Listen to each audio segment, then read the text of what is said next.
गांव गांव में मनरेगा चलते थे और मनरेगा के माध्यम से 100 दिन का मजदूरों को रोज़गार मिलता था। 100 दिन तक अपना रोजी रोटी का काम करते थे। कोई मिट्टी मटकम का काम करता था तो कहीं पोखरी बनाई जाती थी, तो कहीं आपने देखा होगा सड़कों पे रोज़गार का काम चलता था, जिसमें सरकार ने नियम लागू किया था कि 100 दिन का रोज़गार मिलेगा और 100 दिन के दौरान पहले 100 रुपये मिलते थे।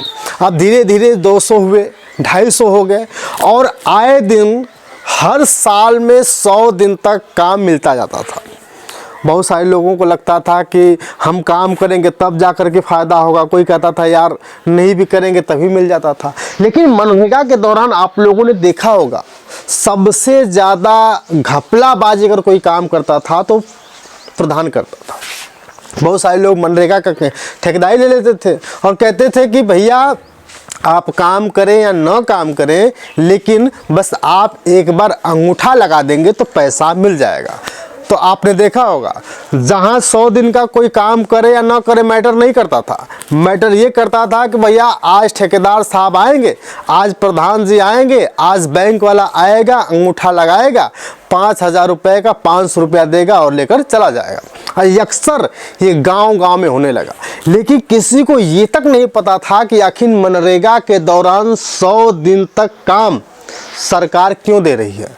आप अगर संविधान उठा के देखेंगे, संविधान के दौरान संविधान में साफ साफ लिखा है कि जो व्यक्ति नरेगा में काम कर रहा है, जो व्यक्ति मजदूर है, अगर वो सबसे ज़्यादा गरीब है तो उसके बच्चों के पढ़ाई की फीस भी सरकार भरेगी। शायद आपको ये नहीं पता होगा, शायद आपको ये भी नहीं पता होगा कि अगर आपके बच्ची की, आपकी बिटिया की शादी नहीं हो पा रही है तो मनरेगा के दौरान आपको, मनरेगा अगर आपके पास है, कार्ड अगर आपके पास है तो आपको लाभ मिल सकता है।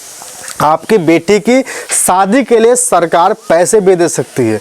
लेकिन आप तो ये सोच रहे थे हमेशा कि हमारे पास नरेगा का कार्ड होकर के क्या करेगा जब मुझे कोई लाभ ही नहीं मिलेगा। साथियों, सबसे बड़ी बात है कि बाबा साहब डॉक्टर भीमराव अंबेडकर साहब ने संविधान लिखते के दौरान ही मजदूरों के लिए वो सब कुछ व्यवस्थाएं की थी जिसे आज तक आप नहीं जानते होंगे। और अब उसी मनरेगा का नाम बदल दिया गया है। अब मनरेगा के जगह वीजी राम जी कर दिया गया। नरेगा पहले होता था, नरेगा। उसके बाद 2009 के बाद मनरेगा हो गया, जिससे महात्मा गांधी का नाम जुड़ गया और अब उसका नाम हटा करके वीजी राम जी कर दिया गया। कि वीजी राम जी का जब से उन्होंने बिल पास किया है मनरेगा को ख़त्म करके, तब से विपक्ष के लोग पूरी तरह से डिस्टर्ब हो चुके हैं। कोई आंदोलन कर रहा है, कोई विरोध कर रहा है, कोई बयानबाजी कर रहा है। हाँ, मनरेगा में 100 दिन का रोजगार मिलता था लोगों को, लेकिन वीजी राम जी के द्वारा 125 दिनों तक मजदूरों को काम मिलेगा। अब कोई कह रहा है कि सरकार ने जो नियम लागू किया है वो बहुत गलत कर दिया है। कोई कह रहा है कि मजदूरों का हनन हो रहा है, जबकि भारतीय जनता पार्टी के लोग खुद कह रहे हैं कि जिनको मजदूरों से नफरत है वे लोग खुलेआम वीजी राम जी का विरोध कर रहे हैं। साथियों, मजदूरों से किसको नफरत हो सकती है? आखिर कौन नफरत करता है? पहले तो नरेगा में लोग काम कर लेते थे, अब तो नरेगा में काम ही नहीं करते। 1-2 घंटा काम करेंगे, इसके बाद उनका पैसा बन जाएगा। लेकिन हकीकत में नरेगा का उद्देश्य ये नहीं था। बाबा साहब ने नरेगा इसलिए नहीं बनाया था कि सिर्फ मजदूरों को काम मिले, बल्कि नरेगा को इसलिए बनाया था ताकि मजदूरों को हक मिल सके। साथियों, बहुत सारे लोगों को एक बात पता नहीं होगी, अगर आपके पास मनरेगा का कार्ड है तो वो लाभ मिल सकता है जो आपने सोचा नहीं था। बस कांग्रेस आई तो महात्मा गांधी लगा दिया, और जब भाजपा आई तो उसे वीजी राम जी कर दिया। अब वीजी राम जी के द्वारा 125 दिन का काम मिलेगा। पहले 100 दिन का मिलता था, 125 दिन का काम मिलेगा। गिरिराज सिंह कह रहे हैं कि जिन्हें मजदूरों से नफरत है वे लोग खुलेआम विरोध कर रहे हैं। मैं कहूँगा कि ये राजनीति कर रहे हैं। उस समय 100 दिन मजदूरी था, आज 125 दिन हो गया। ये कितनी अच्छी चीज़ हुआ, मजदूरों के हित में हुआ है। ये वही लोग विरोध करेंगे जो मजदूरों के दुश्मन हैं, और चाहे टीएमसी हो और चाहे कांग्रेस हो।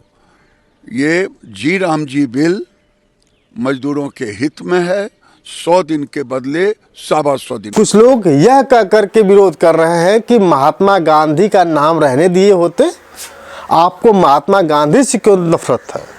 जबकि हमेशा से विपक्ष विरोध करता है कि जिसने महात्मा गांधी को जान से मारा था, जिसने महात्मा गांधी के ऊपर गोली चलाई थी, उसका नाम लेकर के हमेशा चर्चा की जाती है।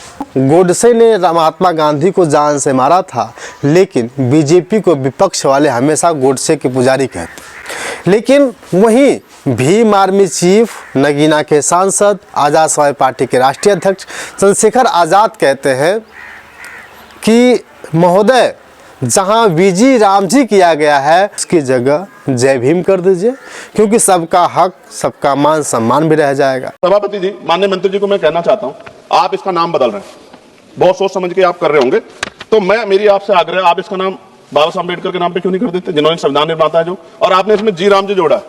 अच्छी बात है, आपकी बहुत सारी योजनाएं राम जी के नाम पे है। मेरी आपसे मांग है, आप इसमें जी राम जी की जगह जय भीम जी कर दो, उसमें क्या चला जाएगा? आपको सबके हितों का ध्यान रखना चाहिए ना।